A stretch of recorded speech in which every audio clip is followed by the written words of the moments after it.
What happens when the weapon everyone doubts becomes the one that refuses to fail? In the chaos of war, where theories collapse under fire and survival depends on what actually works, can an outdated rifle really make the difference when everything else starts to break down? And more importantly, have we underestimated reliability in favor of innovation more times than we care to admit?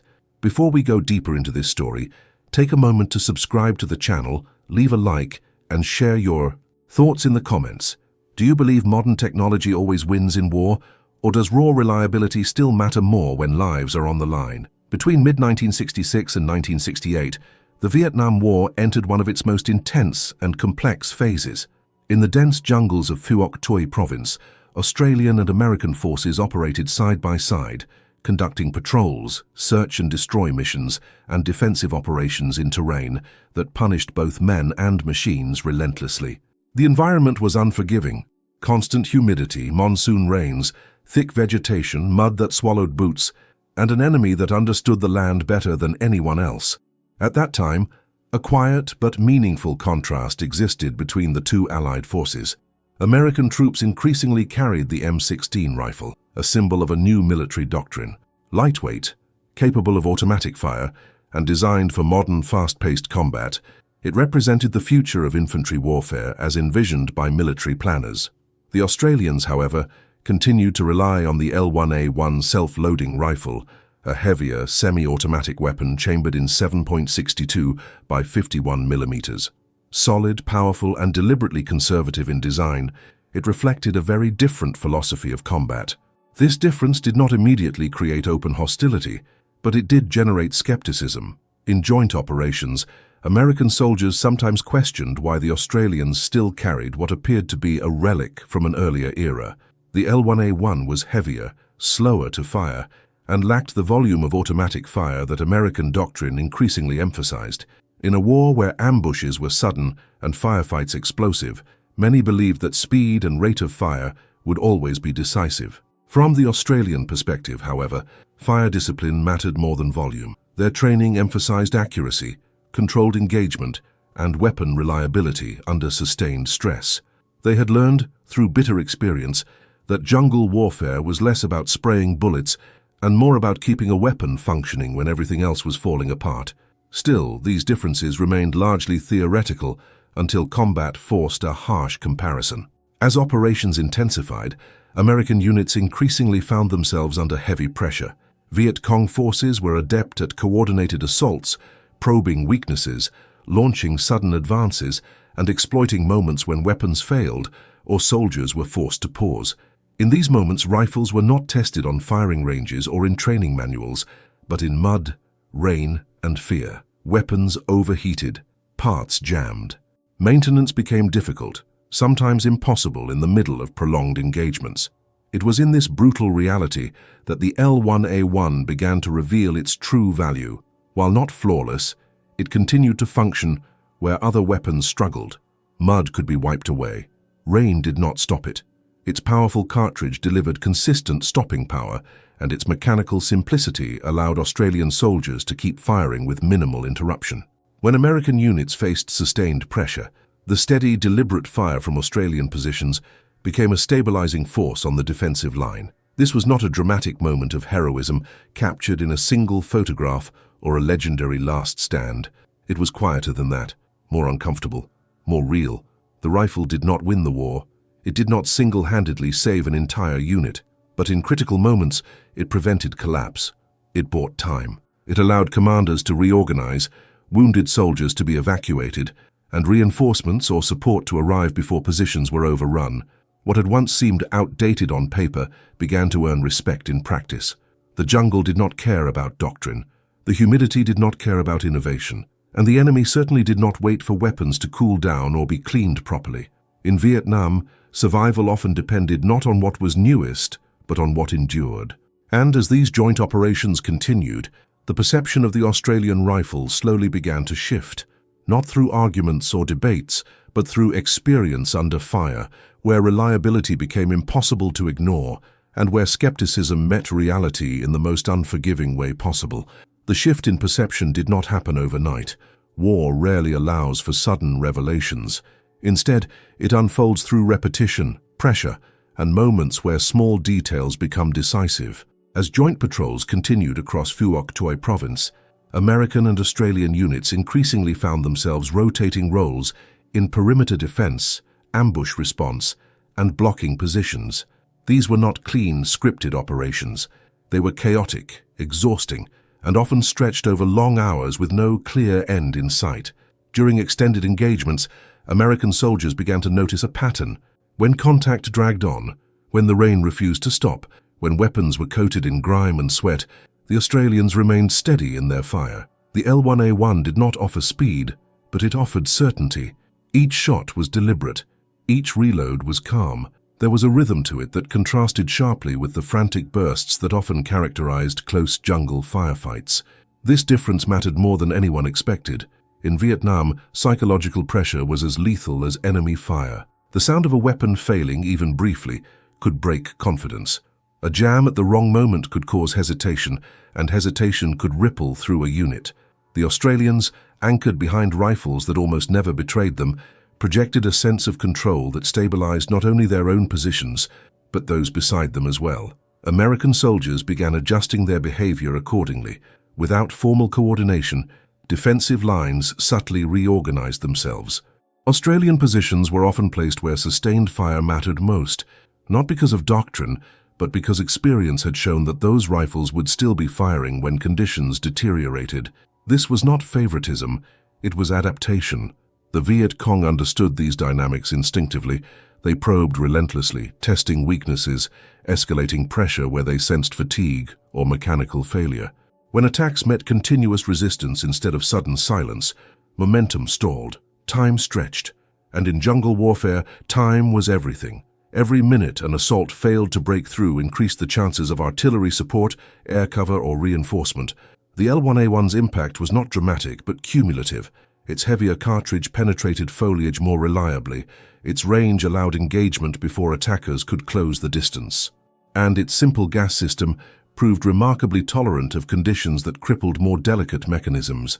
Australian soldiers were not immune to exhaustion or fear, but they trusted their rifles completely, and that trust shaped how they fought.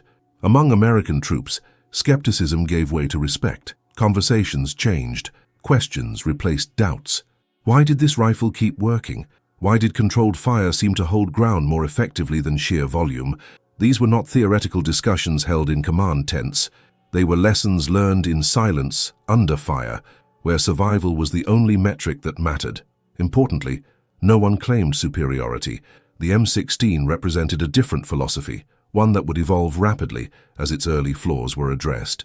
But in that specific environment, at that specific moment in the war, the Australian approach offered something invaluable: consistency. And consistency, in a war defined by uncertainty, became a form of strength. As operations intensified toward the late 1960s, joint units faced increasingly coordinated enemy actions. The pressure mounted, supplies were stretched, fatigue accumulated, and with every engagement, the reality became clearer. Equipment did not need to be perfect. It needed to endure. What began as quiet skepticism had transformed into something else entirely. Not admiration, not imitation, but recognition. Recognition that sometimes the tools designed for yesterday were exactly what was needed to survive today. And as one particular engagement unfolded under mounting enemy pressure, this recognition would be tested more severely than ever before. That engagement did not begin with chaos. Like many encounters in Vietnam, it started quietly, almost deceptively calm. A joint American and Australian element was positioned along a jungle corridor frequently used by Viet Cong units moving between villages and supply routes. The terrain was tight, visibility limited to a few dozen meters at best, and the humidity hung in the air like a constant weight. Every movement felt amplified. Every sound carried uncertainty. When contact was made, it came in waves rather than a single strike. Initial fire-tested reactions, followed by maneuvering elements attempting to flank the defensive line. This was a familiar Viet Cong pattern. Pressure, withdrawal, pressure again, always probing for hesitation. American soldiers responded with rapid fire, pushing back the first advances. But as the engagement stretched on, the cost of sustained combat became clear. Weapons heated quickly. Magazines were cycled through at an unforgiving pace. Sweat, rain, and dirt worked their way into every moving part. In this environment, even well-maintained rifles began to falter. Malfunctions were not catastrophic, but they were disruptive. Each pause, each forced correction, created moments of vulnerability. Along the same line, Australian soldiers remained anchored behind their L1A1 rifles. The pace of fire was slower but unbroken. Each shot landed with authority. The heavier rounds cut through foliage and forced attackers to keep their distance. Where American positions experienced brief gaps in fire, the Australian line remained constant, a steady pressure that denied the enemy the psychological advantage they sought. This difference did not go unnoticed. As the Viet Cong attempted to concentrate their efforts, they repeatedly encountered resistance that refused to collapse. Attacks lost momentum. Assault elements hesitated, unsure whether the line ahead was weakening or holding firm. In jungle warfare, uncertainty could be fatal, and hesitation often marked the beginning of withdrawal. Commanders on the ground adjusted instinctively. Fire sectors shifted. Communication lines tightened. Australian positions became reference points, anchors around which the defensive posture stabilized. This was not about nationality or pride. It was about what was working under fire, in that moment, in that place. The L1A1's reliability allowed Australian soldiers to conserve ammunition without sacrificing effectiveness. Controlled fire meant less overheating, fewer stoppages, and sustained engagement over time. In contrast, high rates of fire, while initially effective, increased the risk of mechanical issues as the engagement wore on. The difference between firing continuously and firing reliably became painfully clear. As minutes turned into longer stretches of combat, the Viet Cong began to disengage, not because they were defeated outright, but because the opportunity they sought never materialized. The defensive line did not fracture. The expected collapse did not come. Time, once again, favored those who could endure rather than overwhelm. When the firing finally subsided, the realization settled quietly among the troops. No dramatic speeches followed, no official declarations were made, but something had shifted permanently. The rifle that had once been viewed as heavy and outdated had proven its value in the most demanding conditions imaginable. For the American soldiers involved, this was not a lesson learned in theory, but one etched into memory through exhaustion, fear, and survival. Equipment choices were no longer abstract discussions, they were personal, and the idea that newer automatically meant better no longer felt certain.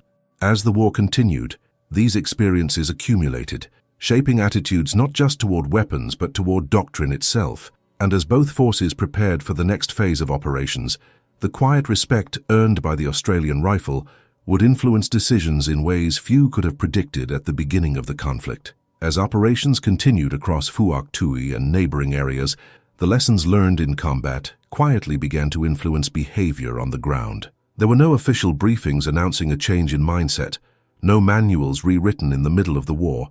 Instead, adaptation happened the way it always does in real combat, informally, pragmatically, and driven by survival rather than ideology. American soldiers who had once dismissed the Australian rifle as cumbersome now watched it with a different eye. They noticed how rarely it failed. They observed how its operators moved with confidence, knowing that when they pressed the trigger, the weapon would respond. In a war where trust in equipment could mean the difference between holding a position and losing it, that confidence was contagious. This was not to say that the M16 was useless or inferior. In many situations, its lighter weight and higher rate of fire were valuable advantages. But Vietnam was not a controlled environment. It punished assumptions. It exposed weaknesses quickly and without mercy. Early versions of the rifle struggled under conditions they were never fully designed to endure, and every malfunction reinforced a hard truth. A weapon's theoretical advantages mattered little if it failed at the wrong moment. Australian doctrine emphasized something that had long been underestimated: endurance. Their approach assumed prolonged contact, limited support, and the need to hold ground under pressure. The L1A1 fit that philosophy perfectly. It demanded discipline, but rewarded it with consistency. It did not forgive carelessness, but it tolerated hardship. In joint operations, subtle shifts occurred. American units began pacing their fire more carefully when fighting alongside Australians. Defensive positions were structured to take advantage of sustained, accurate fire rather than overwhelming volume. These changes were not imposed from above. They emerged naturally, shaped by shared experience rather than command. The Viet Cong, meanwhile, continued to adapt as well. They learned which positions were less likely to break, which units responded with restraint rather than panic. Their tactics relied heavily on exploiting weakness, and when weakness failed to appear, the cost of continued assault increased. This dynamic did not change the course of the war, but it altered the outcome of individual engagements, buying time and reducing losses in moments that might otherwise have ended very differently. What made this story significant was not the weapon itself, but what it represented. The L1A1 became a reminder that progress is not linear and that innovation does not always outperform experience. In the jungles of Vietnam, where technology met reality at point-blank range, the simplest qualities often proved the most valuable. By the late 1960s, improvements to American equipment addressed many of the early shortcomings. The gap narrowed. The lessons, however, remained. Soldiers who had witnessed failure and endurance side by side did not forget easily. They carried those memories into future operations, training and evaluations, shaping how they thought about combat readiness. The Australian rifle never became standard issue for American forces. It was not meant to, but its performance left a lasting impression, challenging assumptions that had once gone unquestioned. It forced a reconsideration of priorities, especially under extreme conditions where theory dissolved and only reality remained. And as the war pressed on, with pressure mounting and resources stretched thinner, the quiet truth revealed in those jungle firefights became impossible to ignore. Sometimes the weapon that looks obsolete is the one that refuses to quit, and that refusal under fire can mean everything. That refusal to quit was never officially recorded as a decisive factor in the war. It did not appear in headlines or shape grand strategies discussed far from the jungle. Yet for the soldiers who lived those moments, its significance was undeniable. In Vietnam, victory was rarely absolute, but survival often hinged on small, uncelebrated details, and reliability was one of them. The story of the Australian L1A1 rifle is not a tale of technological triumph, but of realism confronting expectation. It highlights a recurring pattern in warfare, the distance between what looks effective in theory and what proves effective under sustained pressure. In an environment designed to break both men and machines, simplicity and durability became quiet advantages that revealed themselves only when conditions were at their worst. For American soldiers who witnessed these engagements, the experience left a lasting imprint. It challenged assumptions about modernization and forced a re-evaluation of what truly mattered in combat. Firepower without control proved exhausting. Innovation without endurance proved fragile. And confidence in equipment emerged as just as important as confidence in training. This does not diminish the evolution of military technology that followed. Lessons learned in Vietnam directly contributed to improvements, refinements, and new doctrines that shaped future conflicts. But those lessons were written not in laboratories or planning rooms, but in rain-soaked firefights where theory gave way to necessity. The Australians returned from Vietnam without claiming superiority, but with their philosophy validated under fire. Their rifle, heavy and unremarkable to outsiders, had done exactly what it was designed to do. It worked, again and again, and in doing so, it reinforced a truth that transcends any single weapon or war. In extreme conditions, complexity becomes a liability. What endures is not always what dazzles, but what remains functional when stripped of comfort, support, and margin for error. The jungle did not reward ambition, it rewarded resilience. Today, the story survives not as a myth of salvation, but as a grounded reminder. The Australian rifle did not single-handedly save an American unit. It did something more realistic and perhaps more important. It held the line. It bought time. It prevented collapse when collapse was possible. And that is often how history truly unfolds.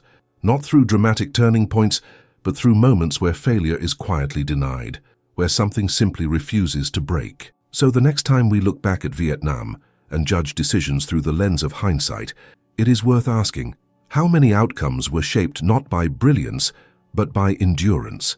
How many lives depended not on what was newest, but on what could be trusted when everything else began to fail? Because in war, as in life, progress does not always belong to what shines the brightest. Sometimes it belongs to what lasts.